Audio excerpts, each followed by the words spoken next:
Hey everybody, Fallout here. Today we're going to go over something I've wanted to do for a long while but never got around to it until now, and that is a guide to Warlock Movement.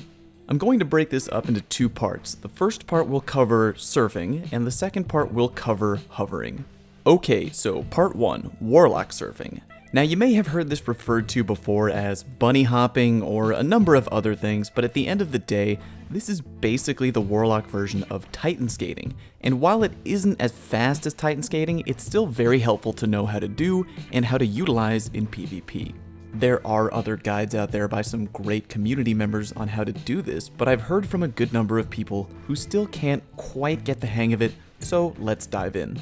Using the jump option Focused Burst, you're going to run, do a regular jump, and then right after you hit the peak of your jump, you're going to quickly activate then deactivate glide on your descent, sort of to thrust yourself down into the ground, and then immediately do a regular jump again the second that you hit the ground. Here's a quick little visual aid I put together to help. Again, jump, then right after you hit the peak of your jump, you're going to activate then deactivate glide immediately. Then when you hit the ground, you're going to jump. You can chain this process over and over. The whole goal is to do this again and again to gain horizontal momentum. Like Titan skating, Warlock surfing is about horizontal movement and gaining forward momentum.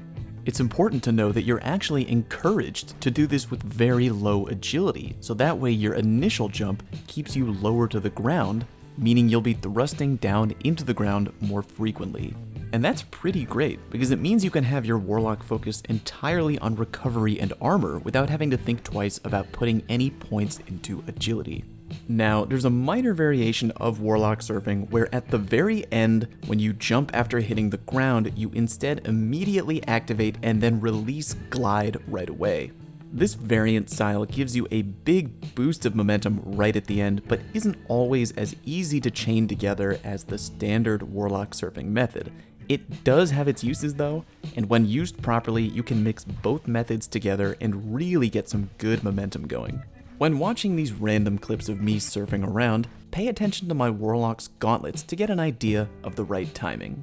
They flash blue when I activate glide, and then when I deactivate glide, they stop glowing. The best way to get better at surfing is to go into a private match and just practice.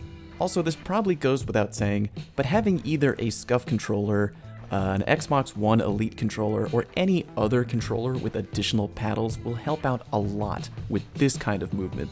You can still do it with a regular controller, but it's just a little bit trickier. The momentum you can pick up when surfing is helpful for doing things like doing drive-by grenades, drive-by Nova bombs, gaining speed and covering map distance in a really short time, or you can turn around mid-surf to deal with a potential enemy chasing you. Get out there and practice your movement. Alright, part 2, hovering.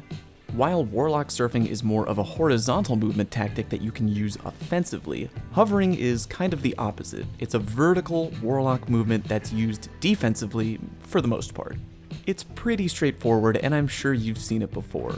Because the Warlock jump allows you to hover in the air for quite a long period of time when you activate glide right off the ground, you can use your in-air hang time to hover around doorways, corners, or any other tight point on the map where you feel someone might be trying to chase you down.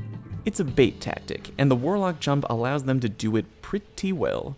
Obviously, the tactic works best with shotguns in my opinion, but it can be effective with other weapons too, especially when paired with the Great Warlock melee. This one is pretty easy to practice on your own, but make sure not to become overly reliant on it, because the more you use it in-game, then the faster your enemies will realize that you're trying to bait them into a free kill. Alright everybody, thank you so much for watching. If you found this video helpful in any way at all, please do me a favor by either sharing it with a friend, or liking it, or letting me know in the comments. As always, please feel free to subscribe to my channel if you haven't already, because it really does help me out, and please check the video description for links to my other stuff. Hope you learned something, and I'll see you next time.